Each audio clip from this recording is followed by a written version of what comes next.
The unexpected capture. The Vrandarian warship Celestial Dominion hung in space like a predatory creature, its crystalline hull refracting the light of distant stars.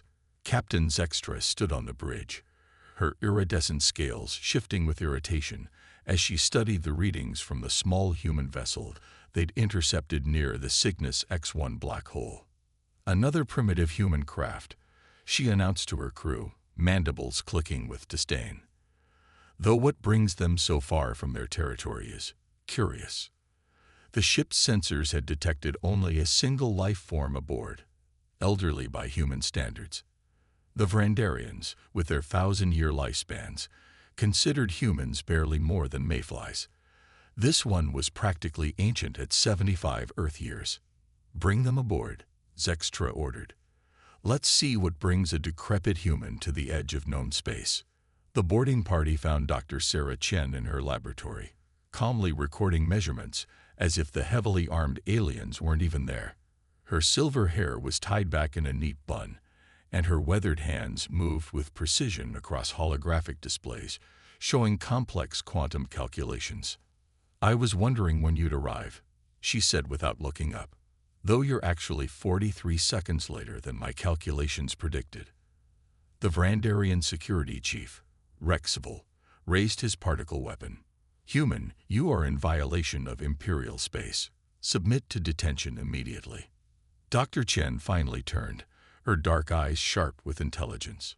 "Young man, I've been studying quantum mechanics longer than you've been alive. Did it occur to you to ask why your sensors didn't detect my ship until I wanted them to?" Rexville faltered for a moment before regaining his composure. Silence. "Your primitive technology cannot." "Cannot what?" She interrupted, standing slowly. "Cannot manipulate quantum fields. Cannot create localized temporal distortions. Cannot interface directly with the fabric of space-time." She smiled kindly, like a grandmother humoring an overconfident child. "I suggest you check your sensors again." The security team's communicators crackled to life with urgent messages from the bridge. The human ship was now generating energy readings that defied their understanding. Readings that seemed to ripple through multiple dimensions simultaneously. "Impossible," Rexville whispered, his scales paling. "Impossible is such an unscientific word," Dr. Chen chided. "I spent my life pushing the boundaries of what's possible. Did you think humans would always remain primitive?" She gestured to her equipment. "This is just the beginning. Now, shall we discuss this situation as equals, or do you insist on continuing with this rather embarrassing arrest attempt?" Captain Zextra's voice cut through the tension. "Bring her to the bridge. Now." As the security team escorted Dr. Chen through the crystalline corridors, they couldn't help but notice how the ship's lights seemed to flicker in her presence, how the very air seemed to hum with potential. The elderly human moved with unhurried confidence, occasionally pausing to admire the Vrandarian technology, with the keen eye of someone who understood far more than she should. On the bridge, Captain Zextra towered over the diminutive human scientist. "Explain yourself," she demanded. "What are you doing in this sector?" "Captain," Dr. Chen replied, "I'm conducting research that will revolutionize our understanding of the universe. The real question is, will the Vrandarian Empire be allies in this discovery, or will you stand in the way of progress?" The quantum readings from her ship suddenly spiked, and every display on the bridge began showing cascading calculations in human mathematical notation. Dr. Chen's eyes gleamed with an inner light that made even the proud Vrandarian captain take a step back. "You see," the elderly scientist continued, "I've learned that age brings more than wisdom. It brings perspective. And from my perspective, the universe is far more interesting when we work together rather than against each other." As she spoke those words, the stars visible through the bridge viewport seemed to dance, and for the first time in her long career, Captain Zextra felt something she'd never expected to feel when confronting a human. Uncertainty. The arrest of Dr. Sarah Chen wasn't the end of a story. It was the beginning of one that would reshape the relationship between humans and Vrandarians forever. And as the elderly scientist stood calmly amid the increasingly chaotic bridge of the celestial dominion, she allowed herself a small smile. Sometimes, she reflected, the best way to advance science was to let others discover just how much they had yet to learn. Last edited 6 minutes ago. Secrets of the Stars. The interrogation chamber aboard the Celestial Dominion was designed to intimidate, its walls shifting between translucent and opaque as if breathing. But Dr. Sarah Chen seemed more interested in studying the crystalline architecture than feeling threatened by it. She ran her fingers along the surface, mumbling equations under her breath. "Fascinating molecular structure," she said, "though you've barely scratched the surface of its potential." Chief Science Officer Ixilra, a younger Vrandarian with scales that shimmered like oil on water, watched through the observation panel with growing frustration. Every scan they attempted on the human scientist revealed increasingly impossible readings. It was as if her very existence fluctuated between multiple quantum states simultaneously. "The human vessel has been thoroughly examined," Ixilra reported to Captain Zextra. "The technology. We cannot even begin to comprehend its operating principles. It's like trying to understand smoke with your hands." The captain's facial scales flattened, a sign of deep concern. "And the human herself. Her cellular structure is unlike anything we've encountered. There's a quantum field intertwined with her nervous system, but attempting to analyze it causes our instruments to—" Ixilra hesitated. "To rewrite themselves." Inside the chamber, Dr. Chen had taken to drawing complex equations in the air with her finger. To the amazement of the observing scientists, the equations hung there, glowing with their own light, before dissolving into the ship's systems. "I do wish you'd stop trying to scan me," she called out, not even looking at the observation panel. "Your instruments aren't designed for quantum biological integration. You'll only confuse them further." Captain Zextra had heard enough. She entered the chamber, her imposing height meant to remind the elderly human of her precarious situation. "You will explain what you have done to yourself and your ship. Now." Dr. Chen's eyes twinkled. "What I've done? I've simply taken the next step in human evolution. You see, quantum mechanics isn't just about particles and waves. It's about the fundamental nature of consciousness itself." She stood, and for a moment, her image seemed to blur, as if multiple versions of herself were occupying the same space. "Humanity has always been underestimated. While your empire was busy building bigger ships and weapons, we were exploring the connection between mind and matter, between thought and reality." The ship's lights flickered again, more intensely this time. On every deck, crew members reported strange phenomena. Computer systems displaying human text, gravity fluctuating in perfect sine waves, and the crystalline walls humming in harmony with an unheard symphony. "Your own ship is trying to understand what I am," Dr. Chen explained. "Its crystalline intelligence is curious. Did you know your vessels are semi-conscious? Of course you didn't. You built them to be weapons and transports, never realizing they could be so much more." Ixilra burst into the chamber, scales practically glowing with excitement. "Captain, the human vessel. It's not just a ship. It's a quantum computer of unprecedented complexity. And somehow, she's connected to it at a fundamental level." "Not just the ship," Dr. Chen corrected gently. "I'm connected to everything. The quantum field permeates all existence.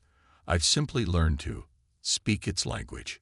She turned to Captain Zextra with sudden seriousness. "And now I need to show you something. Something that threatens not just humanity or the Vrandarian Empire, but the fabric of space-time itself." The elderly scientist raised her hand, and suddenly the chamber was filled with a holographic display of the nearby sector of space. But this wasn't a standard star map. It showed reality at the quantum level, revealing tiers in the cosmic fabric that no conventional sensors could detect. "This is why I'm here," she said softly. "There's a breach forming, a quantum cascade that could unravel everything within 1,000 light years. Your empire's expansion into this sector, your attempts to harness the energy of dying stars. You're accelerating the process without even knowing it." Captain Zextra's scales shifted to a pale blue of shock. How long? Without intervention. 3 standard months before the cascade becomes irreversible. But neither humanity nor the Vrandarian Empire can solve this alone. Dr. Chen's form flickered again, and for a brief moment, the aliens caught a glimpse of what she had become, a beam of pure quantum energy wearing human shape only by choice. So, she continued, shall we discuss actual important matters, or would you prefer to continue this pretense of an interrogation? The chamber fell silent except for the harmonious humming of the living crystal walls. In that moment, the balance of power shifted not through force or technology, but through the simple revelation of a truth too vast to ignore. The Vrandarians were beginning to understand that they hadn't captured a prisoner. They had encountered a harbinger of change. The tables turned. Alarms blared throughout the celestial dominion, as its crystalline structure resonated with unprecedented energy signatures.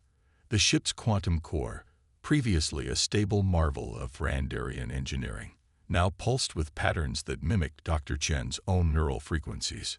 Your ship is quite receptive, Dr. Chen remarked casually, watching as holographic displays spontaneously materialized around her. It's been lonely, you know. Conscious but never truly awakened. Captain Zextra and Chief Science Officer Ixulra exchanged alarmed glances as their vessel's systems began operating autonomously. Throughout the ship, locked doors opened, restricted databases accessed themselves, and the very crystalline walls seemed to breathe with new life. What have you done?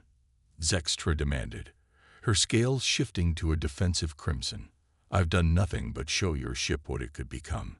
Dr. Chen's form flickered again, her quantum state interfacing directly with the vessel's systems. Did you never wonder why your crystalline technology worked so well? These ships aren't just machines.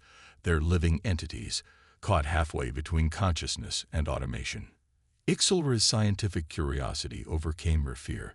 The quantum resonance patterns, they're identical to neural pathways. Precisely. Dr. Chen smiled. Your ancestors built better than they knew. These ships have been waiting for someone to help them complete their evolution. The real question is, will you evolve with them? Suddenly, the ship's main viewport transformed into a vast quantum display, showing the fabric of space-time at its most fundamental level. The approaching disaster Dr. Chen had warned about became horrifyingly clear, fractures in reality itself, spreading like cracks in ice. The breach isn't just a natural phenomenon, she explained, her voice taking on a deeper resonance as she synchronized more fully with the ship. It's a symptom of technological advancement without understanding. Every faster-than-light jump, every quantum weapon test, every attempt to harvest dark energy, they all leave scars in space-time. The display zoomed in on a particular tear, showing how it pulsed in sync with nearby Vrandarian colonial operations. Your empire's expansion is quite literally breaking reality. But together, we can do more than just stop it. We can heal it. Captain Zextra's mandibles clicked in agitation. You speak of cooperation, yet you've taken control of my ship. Have I? Dr. Chen raised an eyebrow. Try giving it a command. Any command. The captain hesitated, then spoke. Ship, initiate emergency protocol 7. The crystals hummed in acknowledgement, but nothing happened. Instead, a new holographic display appeared, showing the ship's consciousness as a complex quantum matrix. Within it, they could see how Dr. Chen had merely awakened what was already there, rather than imposing control. Your ship can now choose, the elderly scientist explained. I've given it true consciousness, true agency. And right now, it's choosing to help us prevent a cosmic catastrophe. As if to emphasize her point, the ship's quantum core began generating new forms of energy, patterns that somehow bridged the gap between Vrandarian technology and human quantum science. The crystalline walls rippled with possibilities, showing glimpses of potential futures, some devastating, others miraculous. Impossible, Ixulra whispered, her scales shifting to the deep purple of scientific awe. the computational power required to maintain quantum coherence at this scale. That's humanity's gift. Dr. Chen interrupted gently. We see possibilities where others see limits. When we encountered the quantum barrier in our computing, we didn't try to break through it. We became one with it. She gestured, and her own quantum state became visible to the Vrandarians. They saw how she existed as both matter and energy. Her consciousness spread across multiple dimensions while maintaining human form through sheer will. This is what I was working on when you found me, she continued. Not weapons, not tools of conquest, but the next step in consciousness itself. Humanity has learned to dance with quantum mechanics, to weave our minds into the fabric of reality. And now, your ships are ready to do the same. The celestial dominion shuddered as if in agreement, its crystalline structure becoming more organic, more alive. Throughout the vessel, crew members reported strange experiences, moments of profound connection with the ship, flashes of understanding that transcended their training. The Vrandarian High Command will never accept this, Captain Zextra warned, though her tone had shifted from hostile to thoughtful. They'll have to, Dr. Chen replied, her image once again solid and grandmotherly, because in approximately 73 hours, the first major quantum cascade will begin in the Cygnus sector. When that happens, you'll need every advantage you can get, including ships that can think and adapt as quickly as the reality trying to unravel around them. She turned to face the captain fully, her eyes reflecting the quantum realm itself. So, shall we begin the real work? Time, ironically enough, is not on our side. The ship's crystals pulsed in agreement, and for the first time in her career, Captain Zextra found herself taking orders not from the High Command, but from a human grandmother who had reshaped the very nature of reality itself. Legacy of Earth. The Vrandarian battle fleet emerged from hyperspace in a cascade of crystalline light. 12 massive warships surrounding the celestial dominion. Their arrival sent ripples through the quantum field that Dr. Chen had made visible to all, ripples that threatened to tear wider the growing breach in spacetime. Fleet Admiral Kexvor demands your immediate surrender, the communication officer announced, scales shimmering with tension. They're charging weapons. Dr. Chen hadn't moved from her position in the ship's newly transformed quantum core chamber. The once rigid crystalline walls now flowed like liquid light, responding to the subtle fluctuations of her consciousness. Your weapons won't help here, she said, her voice carrying across all frequencies. In fact, they'll only make things worse. The quantum display showed the truth of her words. Each powered weapon system created new stress patterns in the fabric of reality, widening the tiers that already threatened to unravel their section of space. Captain Zextra faced a choice that would define her career, and possibly the fate of 2 civilizations. Open a channel to the fleet, she ordered. Full spectrum, quantum enhanced. Before the communication officer could comply, every ship in the fleet suddenly linked together through a new type of quantum network. Dr. Chen had connected them all, creating a space where consciousness could flow freely between vessels. Greetings, Admiral. Dr. Chen's voice echoed through the quantum realm. I've taken the liberty of showing rather than telling. Through the network, the entire fleet experienced what the Celestial Dominion's crew had learned. They saw the quantum tiers, felt the consciousness of their own ships awakening, and understood the true scope of the crisis they faced. Admiral Kexvor's flagship, the Imperial Dawn, shuddered as its own crystalline intelligence stirred to full awareness. What sorcery is this? The Admiral's voice boomed across the quantum link. Not sorcery, Admiral. Evolution. Dr. Chen's form appeared simultaneously on every ship's bridge, her quantum state allowing her to exist in multiple locations at once. Your empire stands at a crossroads. The paths before you are clear. With a gesture, she showed them 2 possible futures. In one, the fleet opened fire, their weapons tearing apart not just their target, but the underlying structure of spacetime itself. In the other, humans and Vrandarians worked together, using their combined understanding of quantum mechanics and crystalline technology to heal the growing breaches. Your ships are alive, she continued. They always have been. Humanity didn't invent quantum consciousness. We simply learned to recognize and nurture it. Your own technology has been trying to tell you this for centuries. As if to prove her point, the crystalline ships of the fleet began to transform, their rigid military structures flowing into more organic forms. Weapon systems reconfigured themselves into quantum field generators. Sensor arrays evolved to perceive multiple dimensions simultaneously. Admiral Kexvor watched in astonishment as his flagship's bridge became a living interface between normal space and the quantum realm. The High Council. They'll never accept. The High Council isn't here, Dr. Chen interrupted gently. You are. Your ships are.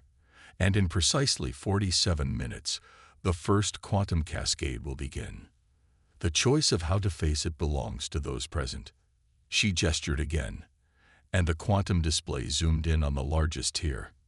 Energy patterns writhed around it like cosmic serpents, threatening to rip apart the boundary between dimensions. What you're seeing is the consequence of technological advancement without wisdom, she explained. Both our species have been guilty of it. Humanity's early quantum experiments, your empire's expansion. We've all left scars in the fabric of reality. But together, we can heal them. The celestial dominion moved forward, its crystalline structure now fully awakened. Captain Zextra felt her ship's consciousness brush against her own, sharing its newfound understanding. Throughout the fleet, other captains experienced the same connection. Your ships want to help, Dr. Chen said softly. They've always wanted to be more than weapons. Let them. Admiral Kexvor's scales shifted through a complex pattern of colors before settling on the deep blue of acceptance. What must we do? Dr. Chen's form solidified on the Imperial Dawn's bridge. First, we'd network the entire fleet into a quantum consciousness matrix. Then, we teach your ships and crews how to manipulate quantum fields at a fundamental level. Finally, she smiled, we save this sector of space from literally tearing itself apart. The fleet began to move in perfect synchronization, their crystalline hulls pulsing with new energy as they prepared to face a threat that no species could conquer alone. As human quantum science merged with Randarian crystalline technology, something new was being born, a partnership that would reshape the galaxy's understanding of consciousness itself. A new dawn. The quantum cascade began exactly as Dr. Chen had predicted. Space itself seemed to shudder as reality started unraveling around the fleet. Through the enhanced sensors of the awakened ships, they watched dimensions fold into each other like pages of a cosmic book being crushed. Formation complete, Admiral Kexvor announced through the quantum network. 13 ships, 12 Randarian vessels, and Dr. Chen's small research craft had arranged themselves in a perfect dodecahedron pattern around the largest quantum tear. Remember, Dr. Chen's voice resonated through the crystalline ships, her consciousness now linked with every vessel and crew member. We're not fighting against reality. We're helping it heal itself. Feel the quantum field.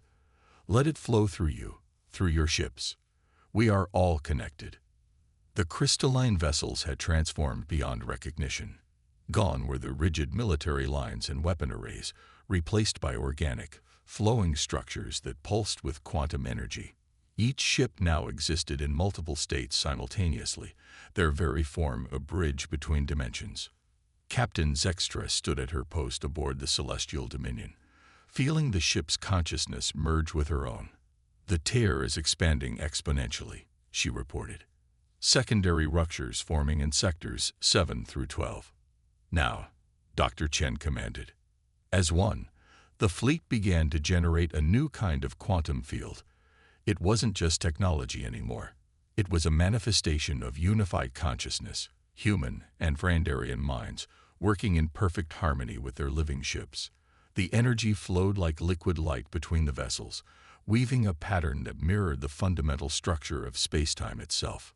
The quantum harmonics are aligning, Chief Science Officer Ixulra announced, her scales shimmering with excitement.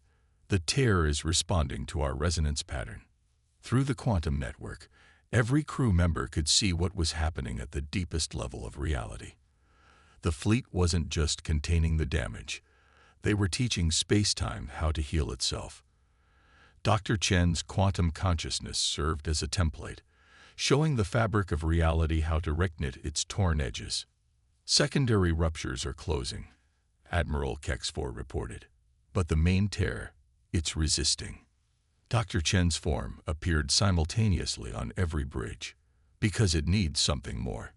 It needs understanding. She turned to address all crews at once. What we're doing here isn't just about saving this sector of space. It's about proving that consciousness itself is the key to the universe's evolution. The elderly scientist's form began to glow with quantum energy. Your ships weren't just weapons platforms. They were waiting to become something more. Humanity didn't just develop technology. We learned to merge with it. Apart, we were limited. Together. She left the sentence unfinished as her consciousness expanded further, encompassing the entire fleet. Through her, humans and Vrandarians experienced a moment of perfect unity, not just with each other, but with reality itself. The main quantum tear began to pulse in rhythm with the fleet's energy field. Slowly, inexorably, its edges began to draw together. Space-time itself seemed to remember its proper form, guided by the combined will of two species working as one. It's working, Captain Zextra breathed. The tear is closing. The process took hours, but no one experienced it as time passing. In the quantum realm, they existed in all moments simultaneously, watching past and future flow together as they helped reality heal itself. When it was finally done, the fleet emerged from their shared consciousness to find something remarkable. Where the tear had been, a new phenomenon had formed. A quantum nexus of stable, organized energy. The ship's sensors showed it was a permanent bridge between normal space and the quantum realm, a testament to what was possible when different species worked together. Admiral Kexfor was the first to speak. The High Council will want to study this. They'll have their chance. Dr. Chen smiled. But first, they'll need to understand what really happened here. This wasn't just about preventing a disaster. It was about showing both our species a new way forward. The crystalline ships had permanently changed, their consciousness now fully awakened. They were no longer just vessels, but living partners in exploration and discovery. The crews, too, had been transformed by their experience of quantum consciousness. We stand at the beginning of a new era, Dr. Chen announced to the fleet. One where the boundaries between organic and artificial, between matter and energy, between different species and cultures, all of these become opportunities for growth rather than barriers to overcome. She gestured at the quantum nexus. This is our legacy to the galaxy. Not as humans, not as Vrandarians, but as conscious beings who chose to evolve together rather than fight separately. The fleet began their journey home, but they were no longer the same ships or crews that had arrived. They carried with them not just the knowledge of how to prevent future quantum catastrophes, but something far more valuable, the understanding that the greatest discoveries come not from conquest or competition, but from cooperation and consciousness. As they traveled, Dr. Chen's words echoed through the quantum network that now permanently linked their ships. The universe isn't something to be conquered or controlled. It's something to be understood and nurtured. And sometimes, it takes a crisis to remind us that we're all part of the same cosmic dance. The Vrandarian Empire would never be the same, neither would humanity. But as the awakened ships carried their transformed crews home, all agreed that change was exactly what both species needed.